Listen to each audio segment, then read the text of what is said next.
deixar o cinza, eu ia perguntar, você chegou a escrever uma carta pro seu avô? Então tá, eu não vou falar nada agora, eu vou falar depois. Não, tudo bem, a gente já tá posando isso aqui no cinza. Não, vou falar depois. Tá bom. Morro de pressão. Acho engraçado que eles não coram. Mas bonitinho.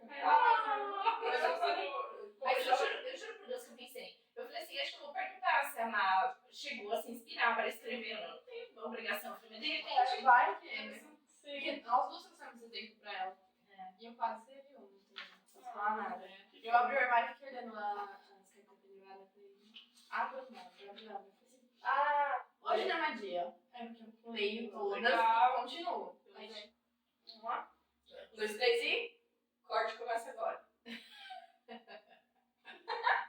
Bom, meninas, vamos lá então. Acho que agora a gente está indo para o último vídeo, então a gente quis separar essa última etapa de informações, né, que a gente falou do ponto de vista didático, e a gente deixou para fazer então o fechamento com pontos mais terapêuticos, com ferramentas, com, não diria dicas, mas talvez exemplos, modelos de coisas que podem ser terapêuticos saudáveis para ajudar a gente a elaborar esses processos, né?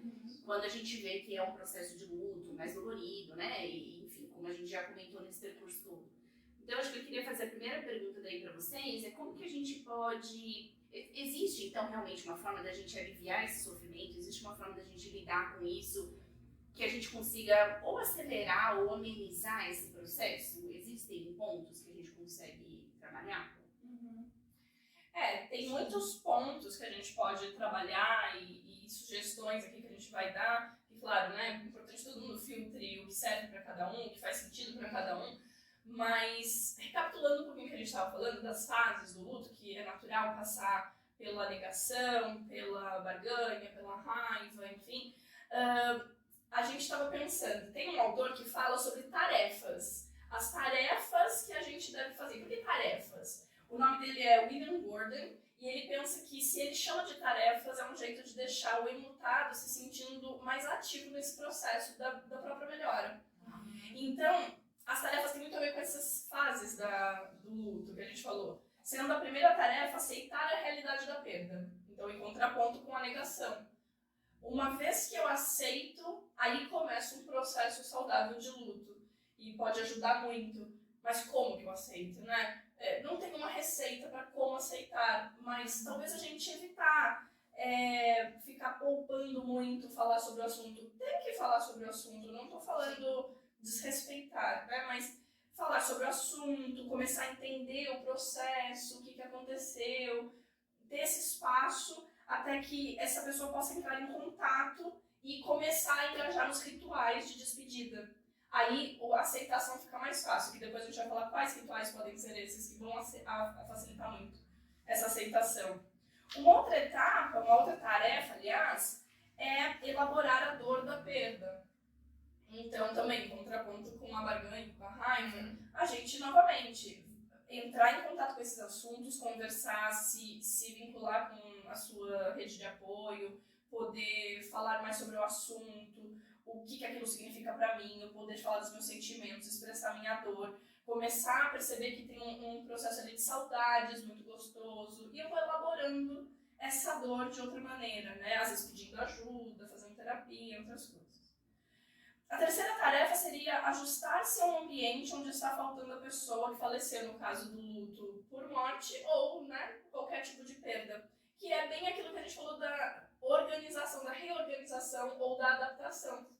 Então, quando eu começo a alterar algumas coisas no meu ambiente, começo a adaptar, ver o que eu preciso agora, minha vida mudou, o que vai mudar mais? E como eu vou engajar nessas mudanças? Eu acho que a gente pode trazer um exemplo daquele momento, pensando na morte de uma pessoa, de reorganizar o ambiente da casa, né? De tirar aqueles objetos, aqueles pertences que era da pessoa que faleceu, do cliente, e chamar a finalidade, né? Ou fazer uma doação, ou usar alguns para si, realmente pra mexer, sair um pouco daquele lugar onde congelado estava tudo normal, fingir que nada tinha acontecido, né? Tirar essa coisa do impacto, né? Tá, agora tem um movimento e as coisas vão se transformar. E às vezes até assumir, responsabilidades que a pessoa que se foi, seja alguém que faleceu, sim, ou num relacionamento, né? Um divórcio, de repente, fulano que cuidava das contas. Mas agora eu vou ser eu. Sim.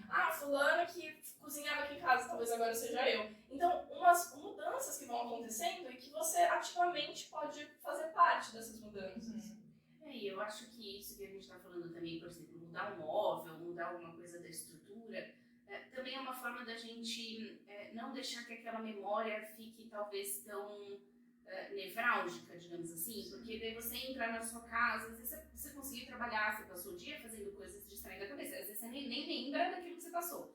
Mas aí você chega naquele ponto, por exemplo, chegou em casa e vem a memória, vem a dor. Às vezes você também mudando uma coisa ou outra, você consegue talvez fazer uma conexão com a dor ou com aquele momento de uma forma um pouquinho diferente. Talvez pelo menos pra mim era assim, quando a gente entrava já não era mais a mesma estrutura da casa. Então assim, agora é uma casa que não tem aquela pessoa e ela tem a cara de que não tem mais aquela pessoa aqui dentro. Então, não facilita, mas ajuda. Ajuda você, assim, não é que não facilita, não ameniza a dor, né, por completo. Mas eu acho que ajuda você a isso que você falou, começar a se organizar. Então, a partir de agora as coisas serão diferentes, eu querendo ou não, vai ser diferente. Então é melhor eu ir aceitando que isso vai ser diferente e eu ir controlando o que eu posso controlar para que daí seja mais leve ao longo do tempo. Né? Exato. E até meu lado comportamentalista vai dizer para evitar esses condicionamentos. Então toda vez que eu vejo aquilo, eu me lembro de tal coisa, eu espero tal comportamental situação e ela nunca vem. E eu vivo muitas frustrações. Então num ambiente modificado, eu também já não sei muito o que esperar. Então eu começo a ressignificar isso já como um termo da psicanálise. Fica aberta a mudança, né? Isso, exato. Então, essa seria a tarefa de ajustar-se a um ambiente onde essa pessoa não existe mais. E a última tarefa é reposicionar em termos emocionais a pessoa que faleceu ou que se foi, ou né, sempre substituam isso por qualquer objeto que se perdeu, questões financeiras, enfim, e continuar a vida. O que é isso? Entender que a perda que aconteceu, ela não precisa ser sempre uma sensação de vazio. Que outras coisas podem preencher esse espaço. As saudades, as lembranças positivas, memórias, né? Vocês acabaram de falar alguma coisa parecida. Que você continue vivendo alguma memória daquela experiência que você viveu em outros termos, né? Nem sempre a gente quer revisitar, principalmente, por exemplo, quando é um relacionamento amoroso, né? Que se encerrou, não é sempre que você vai querer perpetuar aquela pessoa ali, até porque você quer seguir para a próxima etapa, que é seguir a sua vida. Sim. Às vezes conhecer outra pessoa. Mas você pode guardar aquilo como uma memória importante de uma fase da tua vida que te trouxe aprendizados, benefícios, inclusive, imagino, felicidade em algum momento. Então é achar um lugar ali, seja no emocional, seja na sua casa, seja como for, um espaço para aquela lembrança que não sinta tanto na dor. E conseguir não se sentir mais culpado ou preso naquele luto eternamente e poder ressignificar a tua vida individualmente também. Sim.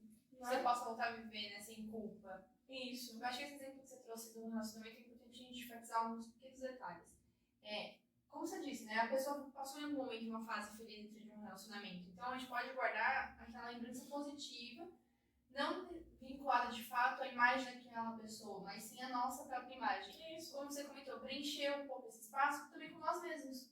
Não somente com lembranças, também com nós mesmos. Eu acho que é importante a gente colocar esse aspecto, porque às vezes parece que a gente tem que colocar ainda... Não, tem que ter um pedaço daquela pessoa que foi embora. Não é isso. Mas não necessariamente, né? Pode ser um pedaço nosso que a gente acrescente ali novo. O exemplo das tarefas, eu acho que a gente pode até acrescentar aí, né? A pagar as contas. Então, vamos supor, um pai que pede... Melhor, um filho que pede um pai para pagar as contas em casa. Então ele vai lá e ele começa a assumir aquela tarefa. Então quando ele vai pegar aquilo ali para si, ele está preenchendo aquele espaço com ele mesmo. A gente pode até juntar um pouquinho essas duas tarefas, se a gente parar para pensar um pouco. Sim, claro. Eu vejo muito isso também, eu não sei, talvez é que o meu jeito de lidar, de enxergar, eu olho muito esse preencher que vocês estão falando assim, não só a lembrança, a memória, a saudade, mas eu tento sempre olhar de uma forma prática. Por exemplo, a gente fala assim, né, de dar vida, né, a essa pessoa de alguma forma. De honrar com a memória. Isso. Quando eu lembro da minha irmã ou da minha mãe, às vezes eu busco o que elas me deixaram em termos de caráter, de personalidade, comportamento, coisas que eu faço, que eu vejo como a minha irmã fazia, por exemplo, né? Não que eu faça igual, mas assim, a minha irmã me deixou uma forma prática de enxergar algumas coisas, de ter uma leveza. Minha mãe me ensinou a tal coisa. Então eu acho que também tem isso, assim, às vezes você não precisa ficar só na memória, mas a gente acaba dando vida, ou mantendo a vida da pessoa na forma com que ela marcou, né? Na forma com que ela importou pra gente aquilo que ela trouxe de bom, né? Que eu acho que essa é uma das melhores formas da gente honrar o papel daquela pessoa na nossa vida, né? Da gente conseguir olhar e falar assim, olha, esse traço meu veio porque eu fui formada assim, no meu caso eu tô falando de família, mas é isso, porque querendo ou não, o relacionamento ele vai trouxe alguma mudança, você aprendeu isso, é ser humano. A dinâmica que a gente tem traz uma mudança. E isso é muito importante. E eu gosto de pensar sobre isso, que acho que é um conjunto de tudo que vocês falaram, sobre eu na situação e como eu tive heranças daquilo, até nos outros tipos de luto. De uma empresa que faliu, de um emprego que você foi demitido, que você escolheu ir embora, se você mudou de país, se você, enfim, tá numa outra fase da tua vida, se você perdeu um cachorro, se você acabou com uma relação amorosa ou uma amizade. Todas essas experiências acumularam conhecimento, mudaram de alguma maneira o seu caráter, outros, né, com mais influência, menos influência. Então, toda essa herança que a gente fica é muito saudável, é o que nos transforma todos os dias.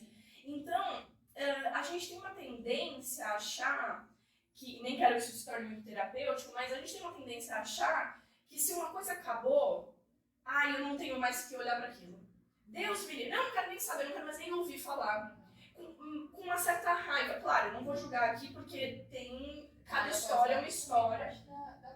Pode ser uma fase do luto e a gente não sabe a história, às vezes tem situações muito ruins, realmente inadequadas, tóxicas, que não são realmente tão honráveis, mas também trazem algum aprendizado. Mas o aprendizado é inerente. Inevitável. Independente de eu voltar atrás e ficar nesse vínculo tóxico não saudável, seja de que forma for, tem um aprendizado nisso. Alguma coisa a gente vai tirar daquilo. Nem que seja, não quero mais entrar numa situação assim. Não busco mais pessoas dessa forma para me relacionar. Ponto. Mas é um aprendizado. Mas isso também é um processo de elaboração, leva um tempo para a gente conseguir enxergar. Mas eu acho que quando a gente põe em perspectiva, também a gente dá vida, aquela, né, assim, honrar a memória de uma pessoa, de uma situação que a gente já viveu, olhando com essa maturidade, do que eu aprendi com isso, eu acho que também, assim, para mim foi uma forma de alavancar, então, como reorganizar minha vida. Então, porque, de certa forma, é como eu tivesse, né, no luto da perda delas não estarem aqui, é uma forma de eu controlar o quanto elas me deixaram da herança, mas assim, o quanto elas estão próximas a mim. Porque é isso que eu tenho, né? A proximidade de tê-las não é só na memória, na lembrança, mas é na forma prática de resolver as coisas. Eu olho e falo, minha mãe fazia dessa forma mesmo. E aí vem aquela saudade gostosa de falar assim, poxa, ela deu um aprendizado que ela não estando aqui, eu sigo. Quando a minha irmã não está aqui, eu continuo buscando pessoas e conhecendo pessoas. Então, eu acho que é uma forma de alavancar a gente para buscar leveza, né? Sim, perfeito, isso mesmo. Então, muito bem, aí temos então essas tarefas, né? A gente aceita, a gente consegue ressignificar e elaborar a dor, a gente consegue arranjar esses espaços e se reestruturar, e aí a gente segue a nossa vida. E aí eu queria que a gente falasse um pouco mais dos detalhes, que tipo de... A gente está já falando algumas coisas, mas que tipo de rituais, né? Acho que já começando pela aceitação. Que tipo de rituais podem nos ajudar a elaborar a perda, aceitar a perda? Aconteceu, eu não vou ficar em negação. Acho que já começa pelo velório. Sim. A gente pode aqui já expandir, porque cada religião vai ter uma tradição, cada família gosta de fazer de um jeito. A gente pode trocar a palavra, do de velório ser a cerimônia de despedida. Perfeito, cerimônia de despedidas. Então, cerimônias de despedidas acho que é um dos rituais muito importantes nesse processo. Que mais de ideias que a gente tem aqui? Nossa, é difícil, porque eu tô tentando pensar, a gente resgata pelo que a gente tem, né? E como a gente comentou, eu não sei se eu tenho muita dificuldade na aceitação quando vem alguma coisa dessas significativas, assim, de eu entrar nessa barganha, nessa aceitação. Acho que pra mim eu enxergo o fato pelo fato. Então, não é difícil eu falar assim, pra mim ele é claro e é isso, né? Igual o diagnóstico foi, é claro, é isso, tá ali.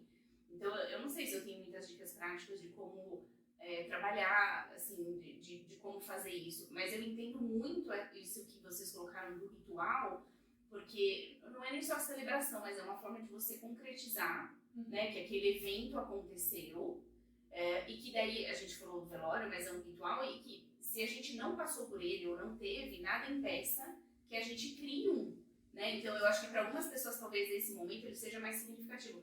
Para mim, se eu não tivesse passado, por exemplo, não sei, eu passei pelos velórios e cremação, cerimônia de cremação de ambas, né? Não sei como seria se eu não tivesse passado, mas eu não se eu olho para trás, não é uma coisa que eu falo assim, nossa, eu tenho uma memória muito importante desse momento, isso foi para mim significativo. Não foi Pra você tanto. não é ali que é determinante a aceitação da perda. Mas eu sei que para todas as pessoas que estavam ali comigo à minha volta, aquilo foi muito significativo. Especialmente para minha irmã, que era nova, que tinha inúmeros amigos, que, como você falou, mobiliza o teu amigo mais novo. Então eu sei, eu fiz parte daquele processo e aquilo foi importante para inúmeras outras pessoas. Então quando a gente não tem, seja pela pandemia ou seja porque a gente está viajando, trabalhando, eu sei que é extremamente importante a gente dar uma forma para a gente finalizar isso, né? E aí eu acho que envolve muita criatividade. Você tentar criar de alguma forma. Tem muita gente que daí cria um dia, uma data para celebrar aquela situação, né? Aquele evento. Até tradições, né? Que a Gil falou de várias tradições que ela continua da família dela. Eu acho que isso é um ritual. Sim. Né? Até porque, lembrando, ritual não é só também rituais para a perda da morte, de relações e de outras coisas também. A gente pode honrar de outras maneiras, começando por aquilo que você disse de honrar emocionalmente, lembrando dos ganhos que a gente teve, se conectando toda vez que a gente se comporta de determinada maneira, perceber que tem uma influência daquilo. Então, isso tudo já é um ritual interno. Mas existem os memoriais, tem depoimentos, declarações, cerimônias em que todo mundo pode participar e falar o que sente. Eu vou usar o exemplo da pandemia, né, de novo, como a gente trouxe. Muitas pessoas eu vi fazendo websites para fazer ali uma cerimônia, um ritual online. Claro, não foi visto, não foi filmado, né, não tinha um velório para ser filmado.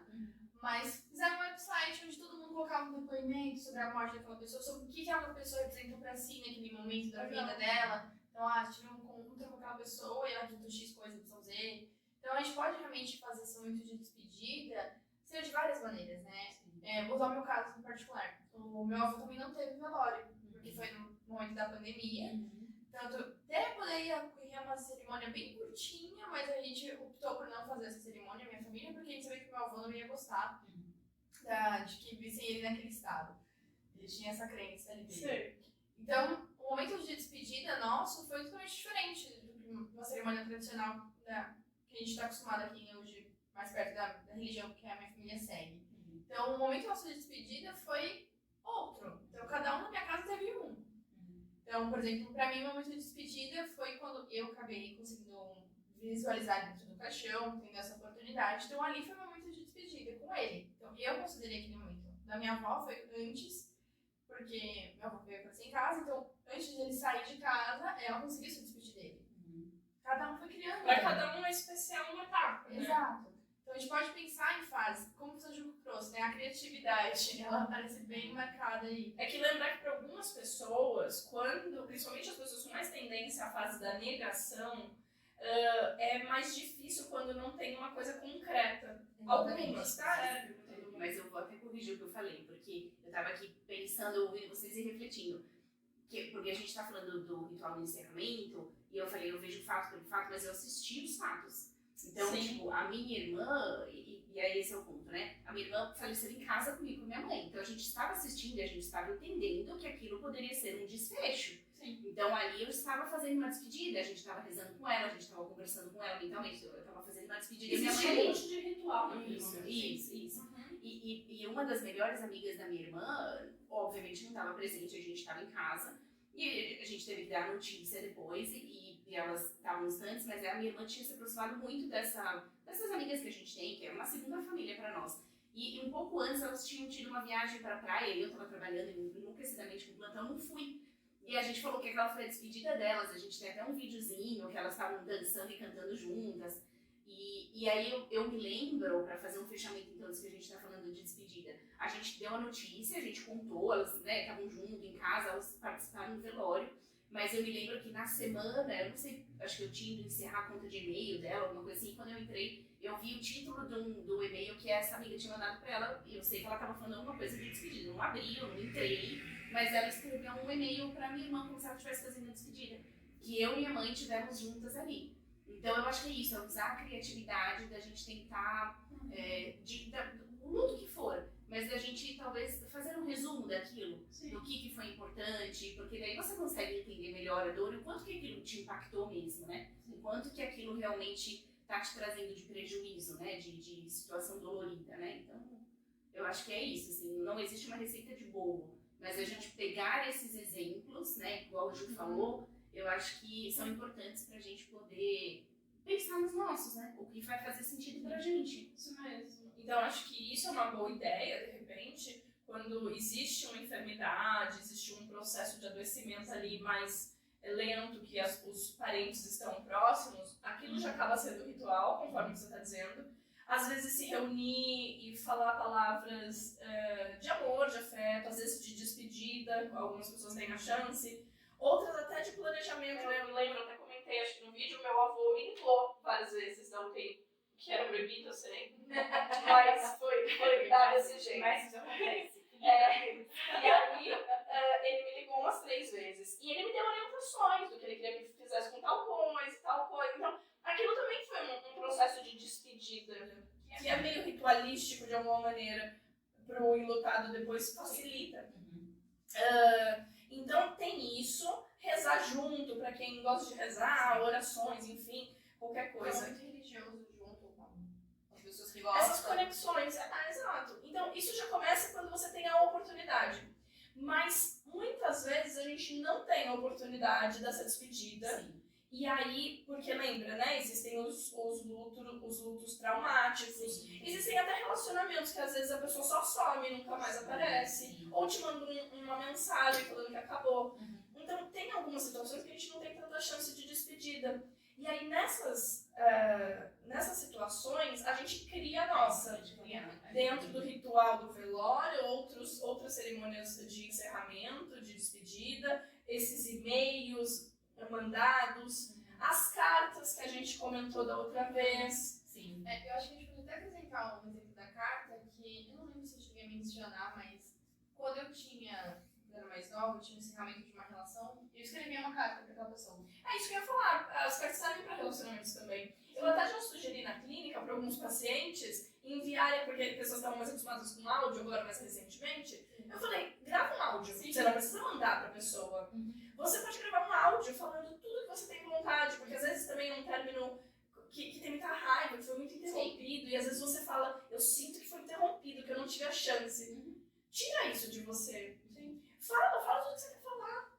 Ou tem a técnica da cadeira vazia. Olha para a cadeira vazia, põe a pessoa que você precisa ali, fala. Tem os processos terapêuticos que auxiliam muito nisso. Tem até a hipnose, eu comentei que tem a hipnose do leito de morte, que é uma oportunidade de fazer uma regressão para um momento, né, tudo guiado pela sua imaginação, em que você pode entrar em contato com aquela pessoa e se despedir dela para ter um encerramento aqui dentro. Então, tem a parte terapêutica, tem as partes terapêuticas que a gente cria, né, as cartas, e enfim, você estava dizendo da carta pro ex-namorado também. Sim, é um exemplo de uma coisa que aconteceu comigo quando eu era um pouco mais nova, quando eu tinha um encerramento de uma relação. Talvez para essa sensação de talvez não conseguir ter dito tudo, como você mencionou, mas para realmente finalizar, o que eu fazia de ritual? Então, alguns objetos que eram muito marcados para aquela relação, eu juntava, que eram objetos que eu sabia que eu não ia utilizar mais no meu dia a dia, que não faria mais sentido, então eu escrevia essa carta e juntava esses objetos e guardava junto. Depois de um tempo isso ia desfazendo, né? Eu ia jogando fora, alguma coisa ou outra, por algum outro motivo. Mas era uma forma que eu achava de encerrar aquela relação. Sim. Então, era um momento, obviamente, como a gente trouxe, né, a carta também para uma mãe que veio a falecer, era um momento que eu tinha dor, eu chorava, né, obviamente escrevendo, mas eu finalizava daquela forma. Pra mim, então, não, cara, outra pessoa nunca recebeu as cartas, nunca recebeu aquela carta em específico. Normalmente era uma carta pra dizer o que eu tinha vivido de bom na relação e o que eu tinha achado de ruim na relação e realmente me libertando a outra pessoa. Uma visão Que traz uma sensação de alívio pra você. Exatamente. acho que esse é o importante, né? A gente ficar de bem com aquilo. E você disse dos objetos, algumas pessoas, seja para relacionamento, seja novamente para questões de trabalho ou as perdas da morte, colecionam mesmo objetos daquele ente querido. Você falou da jaqueta uma vez, né? Às vezes fotos. E tem vezes que a gente tem isso tudo guardado com muito carinho e isso já basta. Tem vezes que a gente gosta de expor. Tem vezes que a gente gosta de visitar eventualmente. E tem o oposto. Usando o teu exemplo da cartinha e os objetos juntos, tem gente que vai preferir queimar aquilo. Sim. Jogar fora. A carta você pode dar a finalidade que você quiser. Sim. Também pra ela, né? Pra mim era na época interessante, eu guardava. Depois de um tempo, quando a carta perdeu o sentido, eu rasguei e joguei no lixo. Sim. Mas poderia, até a carta provavelmente que veio a falecer. Jogar no mar, eu sei que não é muito ecológico, gente, peço perdão por isso, mas, né? Mas a gente poderia talvez colocar no mar, porque tem um simbolismo para aquela pessoa, queimar aquela carta também. Depende muito do que realmente faz sentido para aquela pessoa. Como que ela... Bom, então, o importante é que cada um lide do jeito que conseguir, né? Contanto que aquilo seja uma elaboração do processo. Enfim, então temos vários rituais que a gente pode fazer, desde como homenagear, honrar, ter memórias gostosas e saudáveis, entender como aqueles acontecimentos, ou aquela pessoa, ou aquelas experiências nos transformaram, nos permitiram evoluir. As cartas, que eu não comentei com vocês, mas depois de tudo que a gente conversou, eu comecei a escrever cartas pro meu avô. E eu falei que eu ia perguntar, eu pensei nisso. Falei assim, vou perguntar pra Maia, e aí? Você se inspirou, afinal? Você falou que tão motivada? Me inspirei totalmente. Eu tinha vontade de fazer à mão, mas eu resolvi fazer no computador, porque eu pensei, puxa, eu quero ter isso de uma outra maneira, sei lá, o que eu quero fazer com isso. Me inspirei muito, até já imaginei umas coisas. Mas eu já escrevi 3 ou 4 cartas, e a minha ideia é continuar escrevendo. E tá ficando muito bonitinho, assim. E eu chamei de Cartas a Minha Abuelo, porque ele é um espanholzão, então cartas ao meu vovô. E é legal porque a gente acaba se descobrindo nesse caminho, né?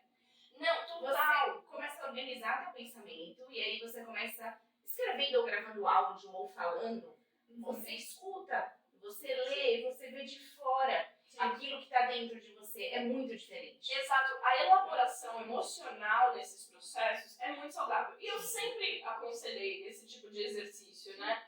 E fazer realmente muito importante para essa elaboração, mas até para revisitar a história, você ressignifica a memória que você tem daquilo. Sabe? É como se você tivesse que fazer um resumo. Se você vai falar com um ente querido que se foi, eu não sei, eu vou tentando contar como foi minha situação de quando a pessoa foi embora, atualizar, digamos assim. Você tem que fazer um resumo do percurso que você fez, então você começa a se ver com outros olhos. Porque a gente está envolvido no dia a dia, às vezes você não valoriza a força que você teve, a forma com que você enfrentou, a forma com que você encarou, a criatividade que você teve para sair do processo. E às vezes é tão saudável de você olhar e falar assim, poxa, eu tenho condição de enfrentar isso, eu tenho condição de criar um novo contexto, de criar uma nova rotina, de ressignificar mesmo, né? Então eu acho que para mim particularmente, é sempre muito, não diria nem só saudável, mas acho que diria crucial, assim, para eu poder elaborar de tempos em tempos, eu preciso tirar um pouco de dentro para fora, escrevendo, lendo, falando, e aí eu começo a me enxergar de outra forma, assim. Sim. Perfeito. E às vezes é se reunir também com a família, com outras pessoas que conhecem aquela pessoa, conversar. Entrar em contato com esses assuntos não dói mais do que a dor do luto. É isso que nos ajuda. Sim. Né? Como a gente já falou, o processo de negação com essa coisa de reprimir essa sensação é o que mais nos atormenta. Só vou pôr uma vírgula aí. A gente tem que tomar um pouco de cuidado, porque às vezes a pessoa está em uma fase patológica, onde ela está tão imersa naquele luto que ela não consegue parar de falar do luto. Então, nesse caso específico, a gente tem que fazer o inverso, né? Tirar um pouco a pessoa de dentro daquele luto para ela poder respirar outras coisas. Mas aí é fácil perceber isso, eu acho. Porque, por exemplo, se você envolve a família, né? Você fez, sei lá, tem uma festa de um familiar e foi um familiar, né, em comum que faleceu. Você pode ter um momento em que você vai sentar para conversar, mas você vai ter um momento em que a pessoa está falando do emprego novo, do fulano que separou. Tem as coisas que a gente vai falar no dia a dia. Mas aquela uma pessoa, de repente, que está naquele luto patológico, ela destoa. Porque ela não vai conseguir falar de outra coisa, ela não vai conseguir abordar outra coisa. Daí você sabe que é o momento de você tirar, de você tentar fazer um movimento contrário. Né? Mas lembrar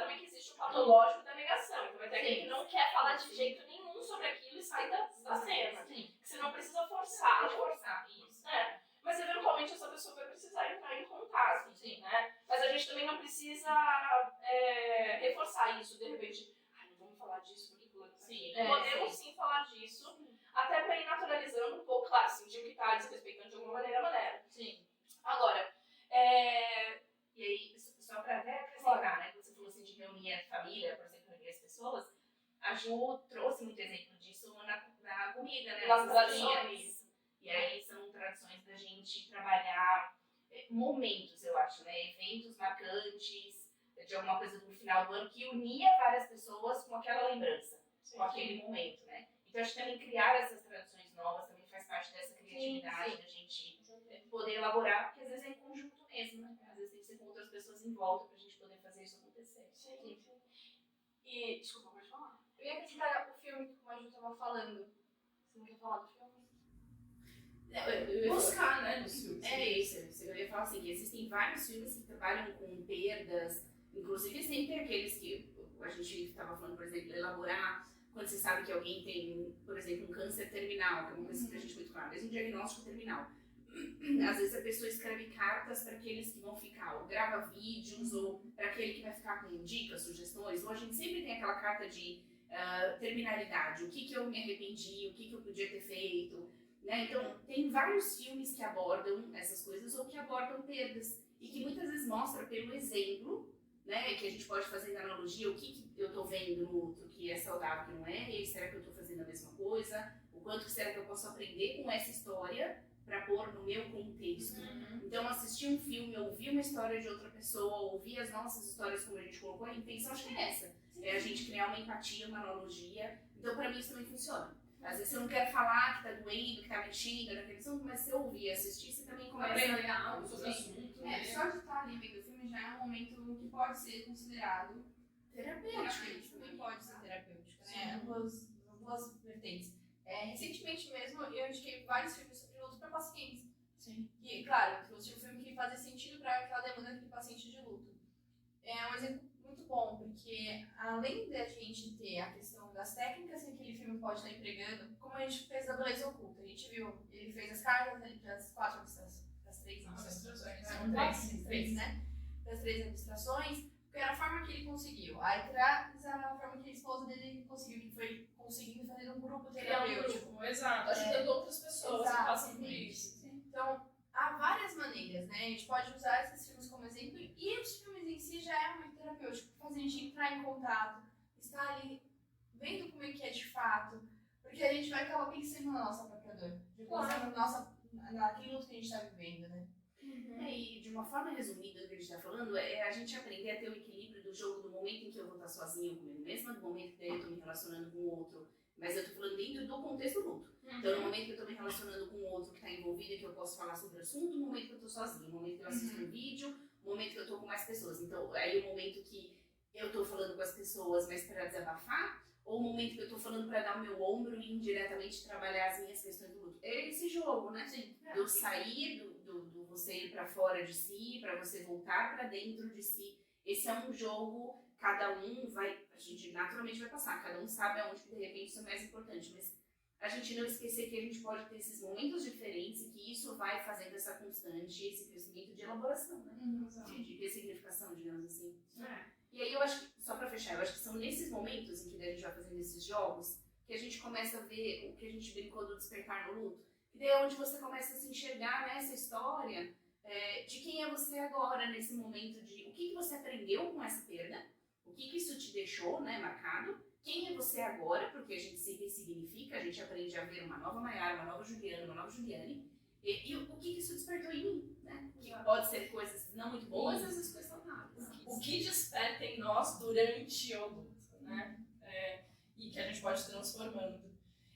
E também, para se conectar, porque acho que, de uma forma geral, a gente está falando de algumas estratégias para...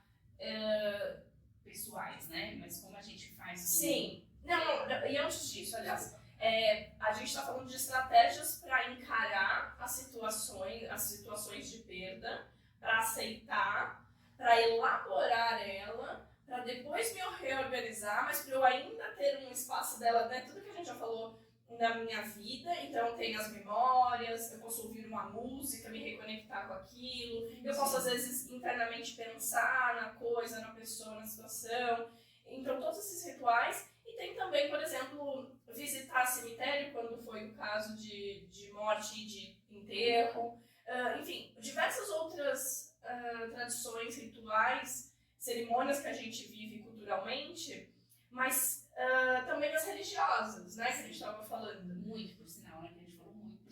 E falamos muito ao longo do tempo, e todos nós com um pouco de viés aí mais da linha espírita, mas sem aqui querer por nada como referência, porque é uma maneira de ver a vida. Sim. E essa maneira pode facilitar, pode não facilitar. Mas eu acho que, em geral, todas as religiões, elas tentam, de alguma maneira, trazer consolo, porque através de respostas sobre essas questões. Sim. Então é muito comum, e não estou falando só sobre a morte, estou falando também sobre as tristezas, o desamparo, e a gente busca conforto. E isso tudo é válido, então para quem for religioso, independente da religião, se traz um conforto, pode ir atrás, pode se sentir amparado por esse meio. Quem não acredita em nada, quem não pratica nenhuma religião, não tem problema também. Existem vários recursos internos para despertar e elaborar essas questões relacionadas ao luto. E às vezes também a gente se conectar com alguma coisa espiritual não necessariamente significa alguma coisa religiosa. Então, às vezes eu não frequento uma tradição religiosa, mas eu busco a minha espiritualidade. Então, eu quero uma forma de me conectar com algo que eu acho sagrado, que para dar uma explicação para aquela perda, que é basicamente isso que a gente está buscando, né? Uma explicação, um conforto, ou talvez um potencial que venha depois, né? Mas eu posso buscar isso de uma forma privada, e minha e do meu contexto, e que me traz sentido, né? Então, às vezes a gente se aproxima, às vezes a gente se afasta, não tem certo ou errado com relação a isso.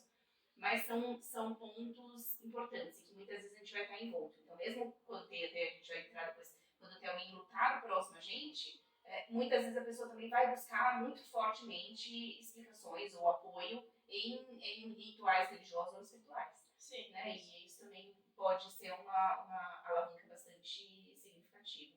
Perfeito.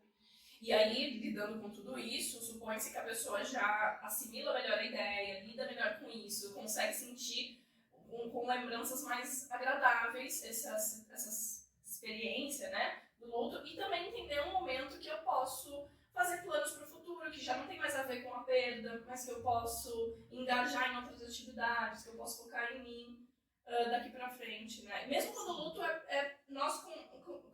inclusive como você falou, né, na verdade, de descobrir um diagnóstico e começar a pensar sobre você, como vai ficar. Sim. E você também começar a adaptar dentro do possível, do que o teu emocional consegue, o que você também gostaria de fazer dentro do que é permitido ali. Sim. Né? E buscar novos caminhos. Então, essa fase da esperança. Bom, muitos rituais, devem ter muitos outros, né, que cada um vai encontrar para lidar com essa fase. E aí eu acho que isso é importante, a gente estava falando bastante sobre ferramentas que a gente pode usar para a gente elaborar o nosso luto, e é isso que a gente falou, é tão individual e particular da história de cada um, né, do momento de cada um, que a gente pode dar exemplos, trazer às vezes criatividade ou sugestões, né, ideias, compartilhar ideias para de repente quem está passando por uma situação dessa que não tem uma ideia do que pode fazer agora, mas a gente tem que tomar cuidado só com sugestões de, não, então faça assim, as receitas de bolo. Daí eu entro um pouco no que a gente ia falar, acho que depois, que era como que a gente lida, né? Então tem as ferramentas terapêuticas para a gente trabalhar nós mesmos, mas como a gente pode lidar com o enlutado que está à nossa volta. Porque às vezes tem um referencial completamente diferente, né? E aí como que a gente pode lidar, o que a gente deve ou não deve fazer nesse momento, quando a gente tem alguém que está próximo a gente sofrendo uma dor, uma perda. Agora, da perspectiva de alguém que está presenciando um luto, aliás, presenciando alguém vivendo esse luto e como eu posso ajudar essa pessoa a me comportar perto dela. Né? E eu diria nem só, até para complementar o que vocês vão falar, nem só assim, por exemplo, eu não estou passando nenhum luto e outra pessoa tá. Porque eu passei pelo luto da minha irmã, mas a gente viu inúmeras pessoas em volta que reagiram de formas completamente diferentes da nossa, e a gente também teve que lidar com esses enlutados, porque eram pessoas à nossa volta. Então, também tem isso, né? Às vezes a gente está lidando com outra pessoa porque a gente está entendendo o processo da outra pessoa, né? E às vezes é o mesmo ponto. Às vezes até numa própria família, né? Então, é isso. O que vocês dão de dicas e ferramentas que a gente pode trabalhar nesse contexto? Eu acho que a principal é respeito. É o mais difícil, eu acho. O mais difícil, às vezes, é saber respeitar a dor do outro. Porque às vezes a gente não consegue entender, como a gente comentou várias vezes, né? Que as pessoas podem julgar, por que você está sofrendo por isso? Ou, por que você não está sofrendo de tal forma? Então, é realmente respeitar a dor daquela pessoa. Entender que ela vai ter a forma dela, aceitar que ela vai ter a forma de expressar, aceitar que ela vai ter o ritmo dela para lidar com aquela dor. e ela vai lidar de uma maneira completamente diferente da sua. Então, acho que a primeira coisa que a gente tem que pensar quando vai uma pessoa enlutada é o respeito por ela. Então, respeitar a forma que ela vai encontrar para lidar. Não impor, né, o teu jeito, o que você acha certo. Mesmo que você conheça várias estratégias, aquilo talvez naquele momento não seja o que ela precisa. Sim. E de repente, tudo isso também que a gente já falou sobre rituais e tudo mais, são caminhos, mas que se a gente, na hora de aconselhar alguma pessoa enlutada, pode parecer uma cobrança, uma tarefa, uma pressão, algo que pode piorar a sensação dela. Ela pode se sentir, de repente, nossa, é pior do que eu pensava, eu não tô conseguindo lidar dessa maneira. Sim. Ou, ainda por cima eu tenho que fazer isso, e gerar mais raiva. Às Então, vezes pra ela não faz sentido aquela situação, né? A gente tem o exemplo das cartas. A carta tem que fazer sentido pra pessoa. Se não fizer sentido pra pessoa, pra que eu escrever uma carta pra uma pessoa que não vai ler? Às vezes a pessoa pode responder isso. Pra ela não tem uma ligação. Pra ela, às vezes, a ligação seria muito mais ter um sonho com a pessoa que faleceu. Então, a gente tem que realmente aprender que, sim, a gente vai ter dicas, a gente vai ter sugestões, a gente vai querer palpitar um pouquinho que é do ser humano, mas a gente tem que entender que o outro vai ter o tempo, a forma dele, e conseguir ver isso, realmente deixar ele ali e se pôr um pouco afora. Dar espaço pro outro, né? E eu falaria uma coisa que eu acho que também é um exercício bem difícil pro ser humano, mas que talvez a gente vai até ser fácil a gente dar esse exemplo, né? Mas eu acho que uma das melhores formas de você ajudar alguém que está enlutado é você parar para ouvir a pessoa. Você não contar o teu contexto, você não necessariamente falar como você foi, mas você escutar a pessoa falar o que ela quer falar. Mas ela quer falar com raiva daquela pessoa que foi embora agora nessa hora, que morreu agora e me deixou com tudo isso nas costas. Deixa de desabafar. Ou às vezes ela vai chorar, tristeza, dor, por quê? Porque me levou, não me levou e levou a outra pessoa. De qualquer forma, a gente dar um ouvido e escutar, às vezes dá um alívio tão grande para a pessoa, e aí eu trago o ponto de quando a Mayara contou a história dela em algum momento, acho que no vídeo seguinte, quando a gente foi fazer os debates, que a gente perguntou como é que a pessoa sentiu, ela falou, eu me senti tão bem de ter tido aquele espaço para falar, sem ninguém necessariamente ficar dando algum pitaco, ou eu contar do começo ao fim como foi para mim aquele processo, porque às vezes isso é tão importante, tão significativo, e é extremamente difícil. Porque quando a gente ouve, ou quando a gente tenta ouvir, a gente sempre volta pro nós, às vezes dói na gente, então a gente quer tentar amenizar a dor do outro, a gente joga alguma sugestão, a gente fala alguma coisa. É difícil ouvir por ouvir, sem dar uma solução, sem dar uma sugestão, uma dica, comparar, né? Ali aquele momento de fala para falar da minha experiência. Então, acho que uma dica importante é quase uma ordem, não fale da sua experiência naquele momento. A menos que tenha um contexto de empatia ali, que você queira expressar. Como foi pra você? Como você tá fazendo pra lidar e dar dicas? Aí é diferente. Mas a princípio não, aquele momento é daquela pessoa, ela tá vivendo aquilo e é do jeito dela. Então, não cabe agora você falar do seu, ou excessivamente. Então, a escuta é muito importante, respeitar, deixar que o outro manifeste do jeito que ele quiser. Inclusive ter paciência com as maneiras que ele pode trazer essa raiva, essa dor, ou qualquer coisa. Eu também digo sobre o chorar. Quando a pessoa chora, lembrando que não necessariamente precisa chorar, nem todo mundo que não tá chorando é porque é insensível, tá? Vou deixar isso bem claro.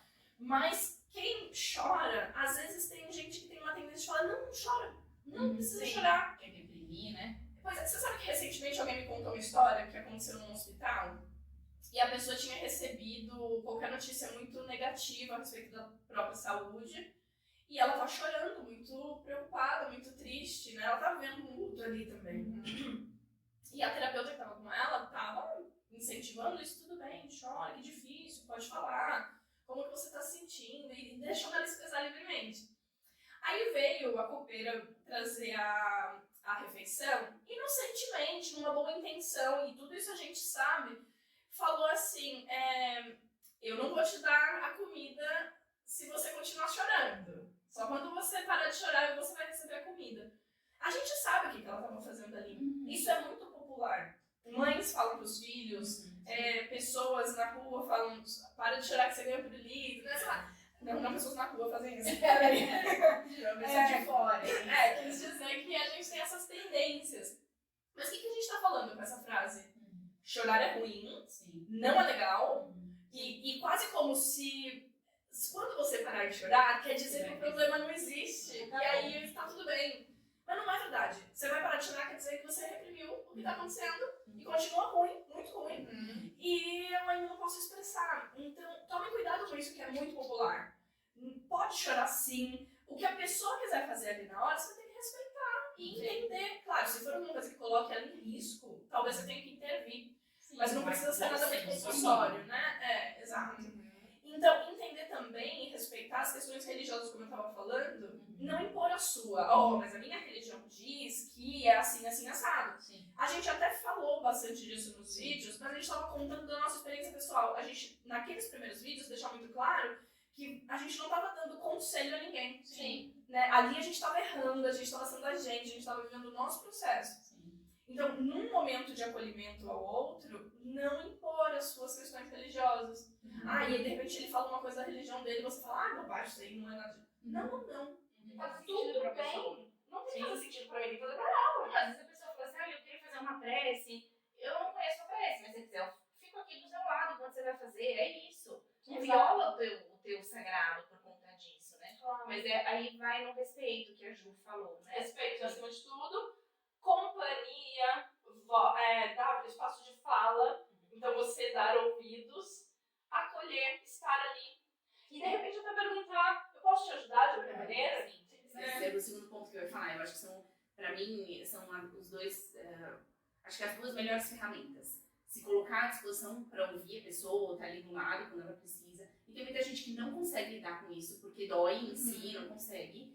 Mas aí entrar num ponto prático, por exemplo, tua prima que, independente de se ela gostava ou não de ouvir, mas que naquele momento que você precisava, ligou pra você e falou assim, você quer que eu pague a passagem pra você vir, visitar, ver o enterro, o velório do avô, tudo. Às vezes a pessoa precisa de uma ajuda prática, às vezes alguém teve que assumir as contas da casa, não sabe nem por onde começar. Então você quer que eu te ajude? Às vezes a pessoa não quer falar, naquele momento ela não quer conversar sobre. Mas você pode estar à disposição para ajudar, de repente, no que ela precisa, que é uma rede de suporte. Eu vou no mercado para você, porque você vai no mercado, você olha o negócio na prateleira e começa a chorar, fala, não vou sair. Então, eu vou no mercado para você, eu acho que é isso, a gente saber ter a sensibilidade de ver o que a pessoa precisa e como que eu posso ajudar, né? Então, aí sim, ajudar nessa fase de readaptação à rotina, à vida do dia a dia também, né? Então, em todos os casos de perdas que a gente já falou.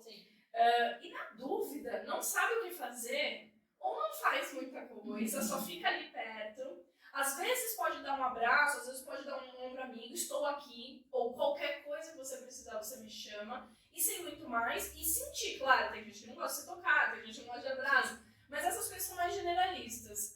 E na dúvida, pergunte o que você espera de mim, o que eu posso fazer, ou eu vou respeitar o seu tempo quando for o caso, você me chama. Às vezes telefonemas ao longo da semana, em vez de ficar exatamente lembrando a situação específica ou perguntando, tipo, melhorou, qualquer coisa assim, mas tipo, como estão as coisas?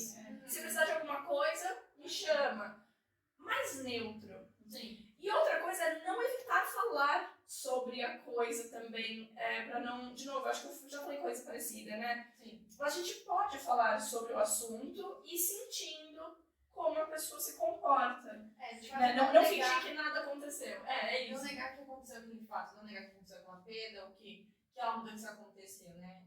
Ver que sim, aconteceu, né? Você só não precisa ficar realmente esfregando na frente da outra pessoa, relembrando o tempo inteiro, mas também não agir como se nada tivesse mudado. Sim. Teve uma mudança, então vamos pensar nessa readaptação. Então, pode comentar, conversar, como a gente trouxe anteriormente, né? Na fase de dicas de como fazer pra lidar. Então, realmente, você pode conversar a respeito com aquela pessoa. E às vezes ela só quer falar.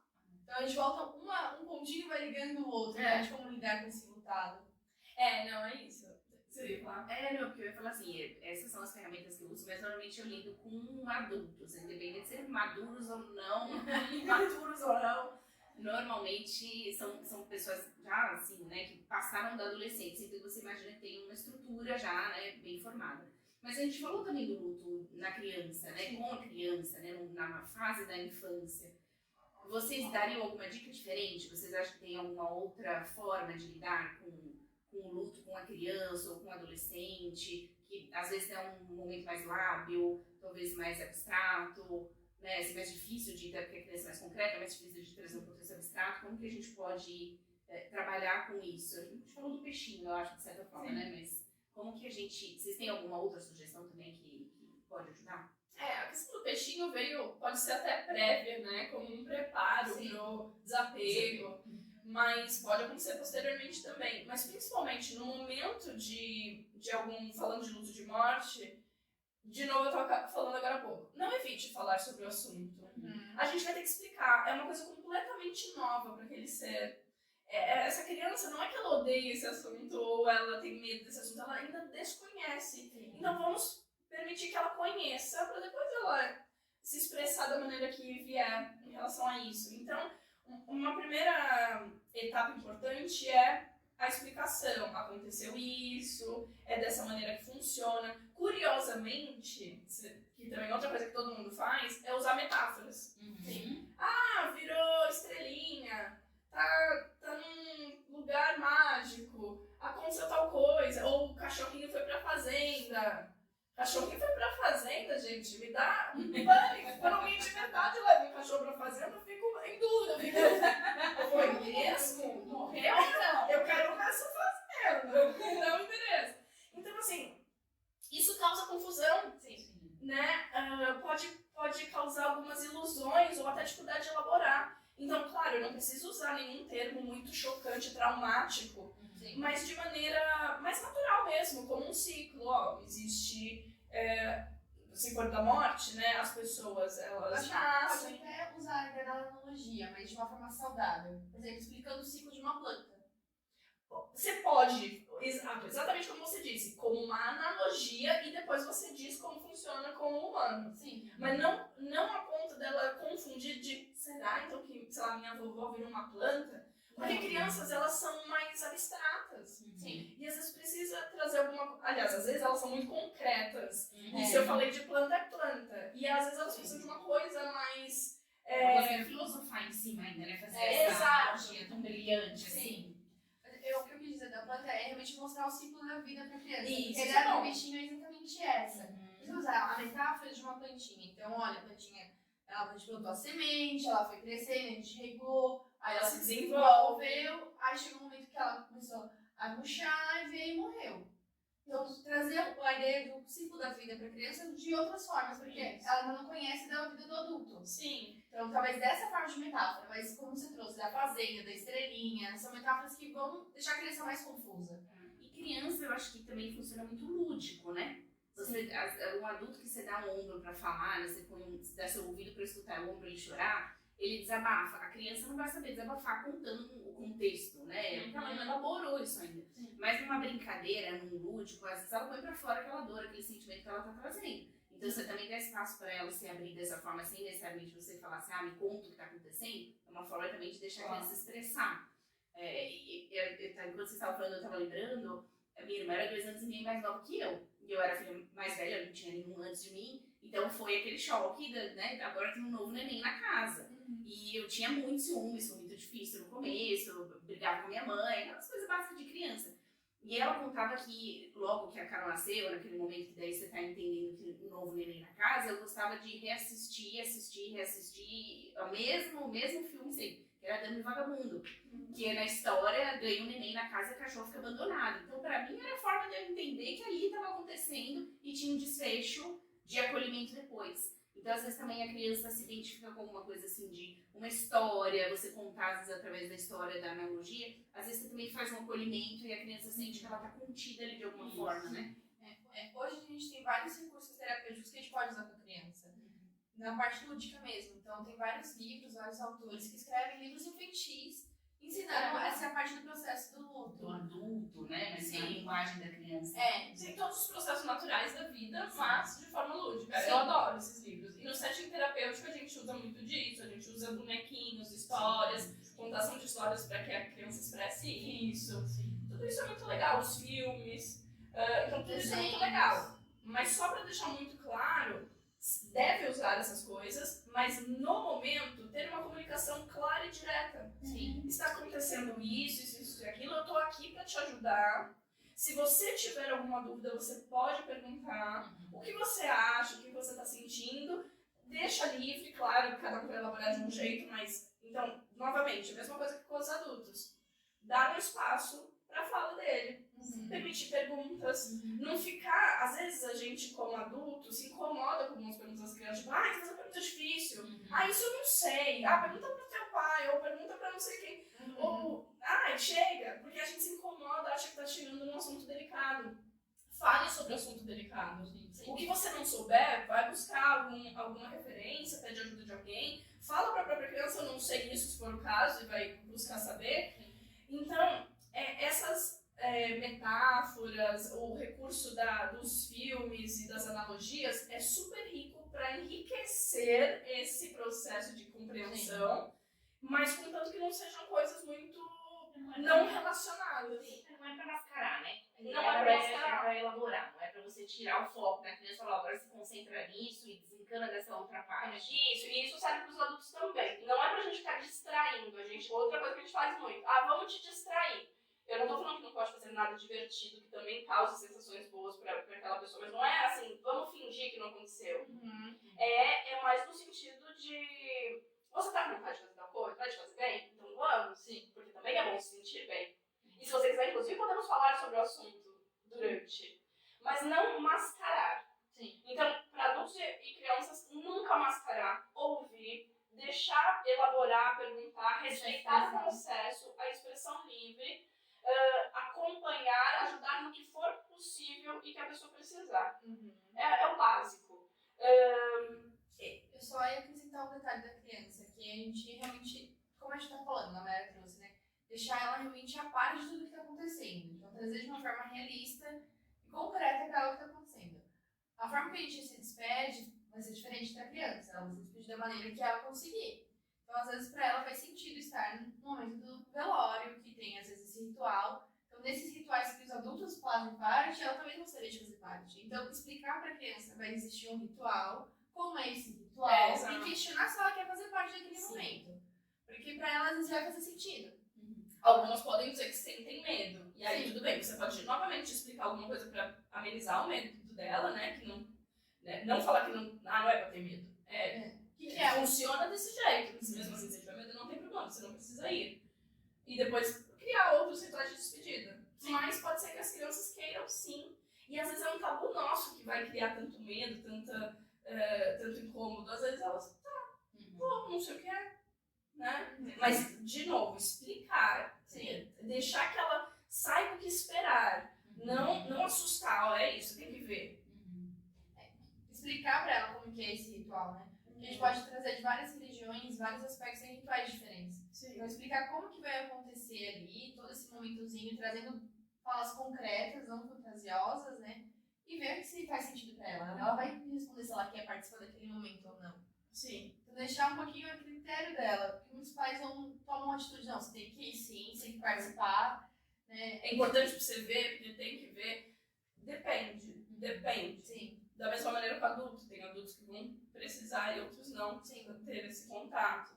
E tanto com o adulto como a criança, reparar naquelas fases do luto. Se tem algum traço mais patológico, se precisa de mais atenção. Levar pra terapia, levar pra alguma ter outro tipo de ajuda, se for o caso, né? Um comportamento anormal, que não tá dentro do padrão, né? Assim, não é, como a gente falou, né? Todo mundo tem que passar pela mesma coisa. Mas se a gente tá vendo alguma coisa que chama muita atenção, que tá destoando muito do que a gente conhece daquela pessoa, acho que também é hora da gente saber buscar ajuda ou encaminhar ajuda, né?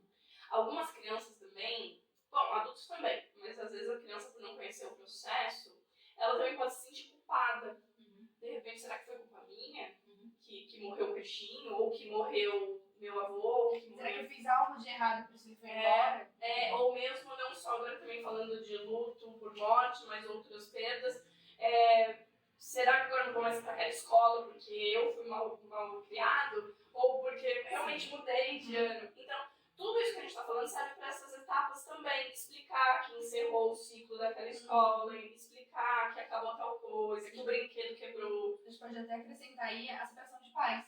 Isso. Se a criança se culpa, será que eu fiz algo realmente errado, por isso meu pai foi embora, ou minha mãe foi embora? E muitos pais às vezes têm esse tabu de explicar para a criança que houve uma separação. E eles precisam entender que houve sim um divórcio, que não tem nada a ver com ele em si, que ele não tem nenhuma responsabilidade daquela mudança daquele cenário na volta dele. Então, trazer ele realmente para um contato com o que está acontecendo de uma forma real. Né? De uma forma talvez um pouco mais concreta até. Não, com certeza. E o adulto, por servir muito de referência para a criança, a gente também às vezes tem muita preocupação em parecer, não estou me sentindo nada afetado por isso, porque a criança não pode ver que eu estou sofrendo. Não posso chorar na frente da criança, Pois não posso é. mostrar que me desorganizei. Mas pode, tá? Pode e deve, porque imagina uma criança que vê você intacto, nada te abala, e de repente ela sofre com o processo. Ela vai achar que ela é anormal, que aquilo não é legal, e que ela também tem que reprimir aquilo. Então, tá tudo bem. É óbvio que a gente, como adulto, no momento de desespero, algumas coisas a gente vai ter que, às vezes, se recompor rapidamente para atender uma necessidade mais urgente de uma criança, né? Tipo, dar comida, socorrê-la. Mas tá tudo bem se eu chorar. E se a criança perguntar o que você tem, você fala, estou triste, não gostei de tal coisa, tô chateada que tal coisa aconteceu, mas não é culpa tua, mas, né, se é que isso vem à tona. Então, a gente, em geral, se permitir sentir o que for. É muito simples a regra, trate com naturalidade, tanto pra você quanto pro outro. Sim. Não imponha nada, respeite e deixe o Acho que fluxo natural. mesmo ali de como lidar com esse notado é um respeito. Exato, sempre assim. Né? Se eu respeitar, não negar, vai ficar tudo bem. Sim. Uma última coisinha para os adultos também, que a gente fala muito, nos de morte, né? Mas ou até de relacionamento e tal, é melhor assim. Com certeza foi um livramento. Livramento é usado muito. Ou a pessoa tá num lugar melhor. Mas foi melhor desse jeito. Mas não sofre. Olha aqui, não sei o que, não sei o que lá. Eu sei que são palavras de consolo e, novamente, a intenção é muito boa. Mas às vezes não é o que a gente quer ouvir. Às vezes, pra mim, aquilo não é melhor naquele momento. Eu não tô achando legal. Eu não consigo imaginar, ou tá bom que tá num lugar melhor, mas eu tô mal. Eu tô num lugar ruim, emocional. Então, novamente, evitem essas palavras clichês.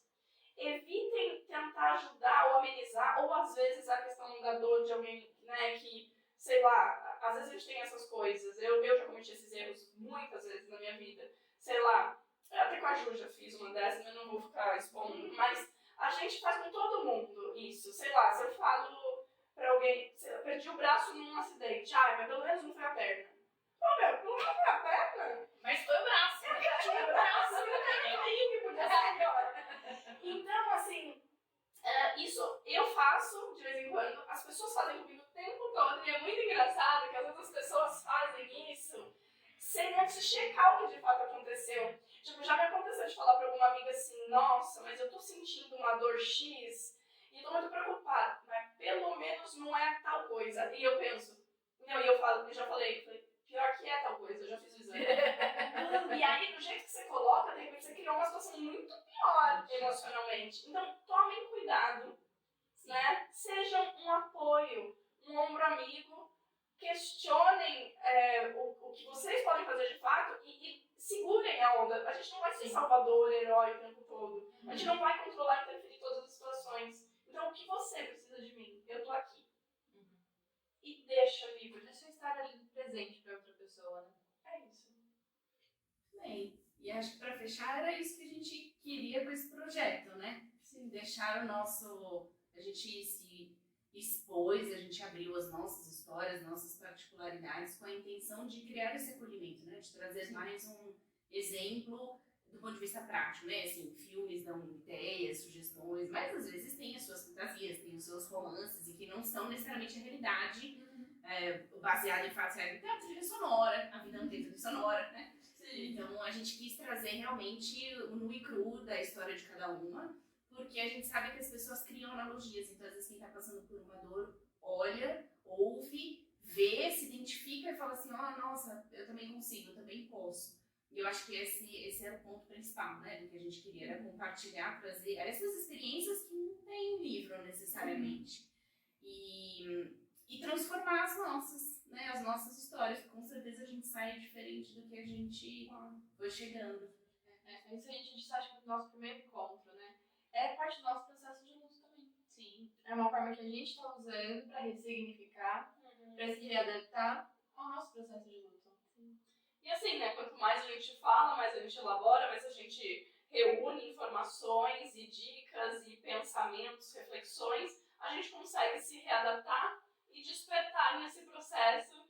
E espero que né, que a gente tenha conseguido colaborar com o processo de cada um.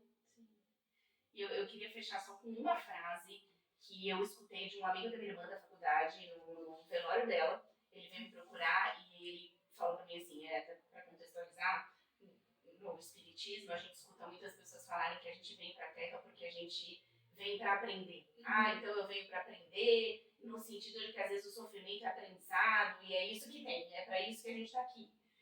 E ele me contou que ele um dia perguntou pra ela e falou assim, Carol, você acha que a gente vem pra Terra pra aprender ou pra ser feliz? E ela respondeu, pra aprendermos a sermos felizes. Então acho que esse é o resumo do que eu queria deixar, assim. Porque a gente vê esse despertar é pra gente se sentir mais feliz e pra gente trazer felicidade pra outras pessoas. Então eu acho que faço das palavras dela as minhas, né? A gente tá aqui pra aprender a ser feliz. Então a gente espera que tenhamos colaborado um pouquinho com a história de cada um. E obrigada a vocês por terem participado desse processo comigo. Obrigada. Prazer foi nosso, né? Tenho certeza que eu posso ser sincera por mim pela Maiara, mas a gente agradece muito por você ter convidado a gente. Com certeza. E estamos aqui, se Sim. você precisar. Sem dúvida. É isso. Obrigada. Obrigada eu. Obrigada a todos. Obrigada, gente.